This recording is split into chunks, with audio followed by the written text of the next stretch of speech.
মানুষ জন্মের পরে আসলে মৃত্যুর আগ পর্যন্ত কয়েকটা ধাপ পেরোয়।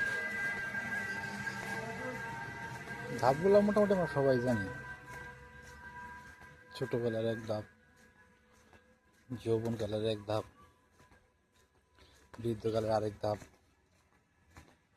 আসলে ধাপগুলা বলতে যতটা ইজি, ধাপগুলা পার হওয়াটা ততটা ইজি না, অনেক কঠিন। ছোটবেলায় যখন আপনার ছোটবেলার যে ধাপটা আর কি, ওই ধাপ পার হওয়ার সময় বাবা মায়ের মন রক্ষা করতে হবে, যাদের বড় বোন বড় ভাই আছে তাদের মন রক্ষা করতে হবে, মানে বাড়ির সবার মন রক্ষা করতে হবে। দুষ্টুমি করা যাবে না, বেয়াদবি করা যাবে না, এইটা করা যাবে না, সেটা করা যাবে না, এই সমস্ত দায়বদ্ধতা। এই ছোট থেকে যখন আপনি কৈশোর থেকে যখন যৌবনে যাবেন, এই একটু সময় আপনি ছাড় পাবেন। কোনো বাধ্যবাধকতা নাই, আছে বাধ্যবাধকতা, কিন্তু বাধ্যবাধকতা মানার কোনো ই নাই, মানে না কেউ আর কি। তখন আসলে যা মন চায় তাই করা যায়, কিন্তু আসলে এটা সীমিত সময়ের জন্য। কারণ যে ওই যৌবনের গুরুগুরিতেই তো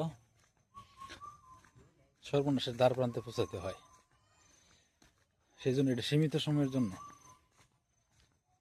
তারপরে আর কি, আসলে ভিডিওর যে উদ্দেশ্য, যে কথাগুলো মনে হইলো ক্যামেরা ওপেন করার পরে, এগুলা একদমই মনে হচ্ছে না।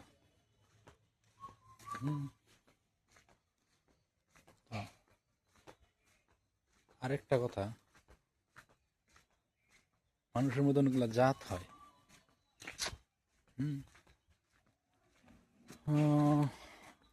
আমি যেই জাত বলবো আর আপনারা যেই জাত জানেন, কিংবা সচরাচর সবাই যেই জাত বলে সেই জাত না, এটা আমি মনে করতেছি আর কি, আমার মনে করা জাত।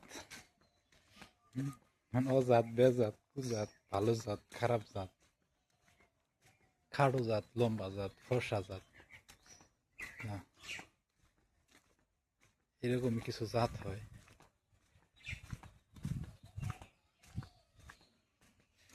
আর এর মধ্যে সবচেয়ে যে ডেঞ্জারাস জাত যেটা, সেটা হলো বোকাচোদার জাত। অজাত, বেজাত, কুজাত, তত কিছু বললাম, তার মধ্যে বোকাচোদার জাত ডেঞ্জারাস কেন? এর একটা কারণ হলো, এরা নিজের ভালো বুঝবো না, পরের ভালো বুঝবো না, মানে কোনো ভালোই বুঝবো না। বুঝবো কিন্তু আসলে এটা উল্টাটা। ফুটকি মারবার যাবেন, মনে করবো এটা ভালো, ভালো করতে চাবেন, তাই মনে করবো আমার তার ফুডে অ্যাঙ্গুল দিছে না। মানে সত্য বলতে যেটা আর কি, এরা সবসময় উল্টা বুঝবো। হ্যাঁ, এই সমস্ত লোকের ভালো জিনিসটা বুঝবো, বুঝবো না বললে ভুল হবে, বুঝবো, কিন্তু ওই সব কিছু ভেঙে ভেঙে ব্যাখ্যা করে তারপর বুঝাইতে হবে।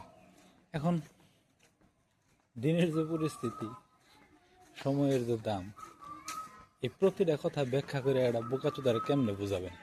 এটা কি সম্ভব? সম্ভব না। যদি একটা বোকাচোদার লগে জীবনে একবার সাক্ষাৎ হইতো আর একবারই বুঝাইতে হইতো, তাহলে ইন ডিটেলস বোঝানো যায়। কিন্তু যার সাথে সব সময় আমরা মনে বুঝাই চলতে হবে, তার কেমনে বুঝাবেন? মানে আসলে মোট কথা, ওই বোকাচোদা আর এই যে এর মধ্যে কোনো পার্থক্য নেই, সেম সেম, খালি একটু চেহারায় ডিফারেন্স হবে, কিন্তু আর সব সেম।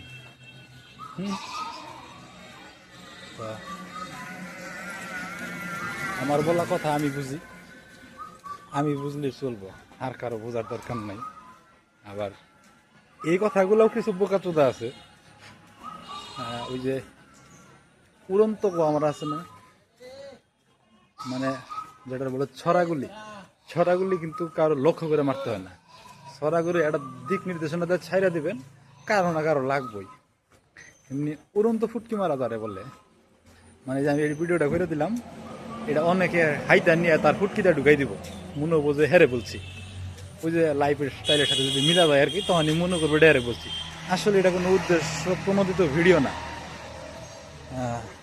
মোট কথা হলে আমার কোনো ভিডিওই উদ্দেশ্য প্রণোদিত না, আমার কোনো ফেসবুকের পোস্টও উদ্দেশ্য প্রণোদিত না।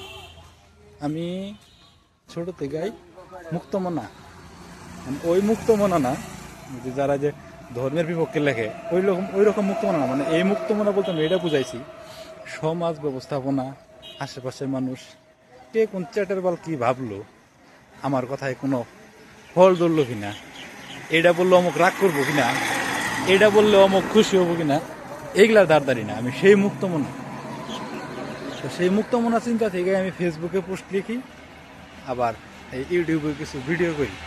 আর এগুলো আমার নিজের দেখার জন্যই করি, কোনো চ্যাটের বলে আমি জোর করে দেখানোর জন্যও না।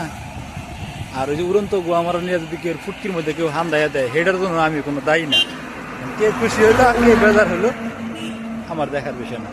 যার লাইফস্টাইলের সাথে আমার কথা মিলা যাবো, মানে আমার অবস্থান থেকে যার অবস্থান মিলা যাবো, তার তো ভালোই লাগবো। তার জন্য এক বালতি সমবেদনা, কারণ আমার লাইফ আর তার লাইফ একই, আর আমগর মোর মতো আমরা বুঝি, এর লিগা সমবেদনা জানাইলাম।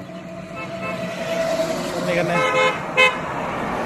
তাছাড়া ওই নেই, কারণ সব বোকা পোতাদের ভিড়েই তো আমাকে বাঁচতে হয়। যাই হোক, ভিডিও লং হয়ে গেলে আপলোড করতে অনেক কষ্ট হয়, কারণ দিন দিন ইন্টারনেটের গতি বাড়বো তো দূরস্থান আরো কমতেছে, লেগে ভিডিও আপলোড করা অনেক টাফ। যদিও শর্টকাট করে থাকেন, শর্টকাট হয় না, কারণ আমি তো কথা বলে এক্সপার্ট না, আর আগের থেকে স্ক্রিপ্ট লেখা কথাও বলি না। ওই ভিডিও ক্যামেরা অন করার পরে আমার মুখে যা আসে, মনে যা আসে ওইগুলো বলার ট্রাই করি। এইগুলো পরিস্থিতি হাঁটলাম আর কথা বললাম।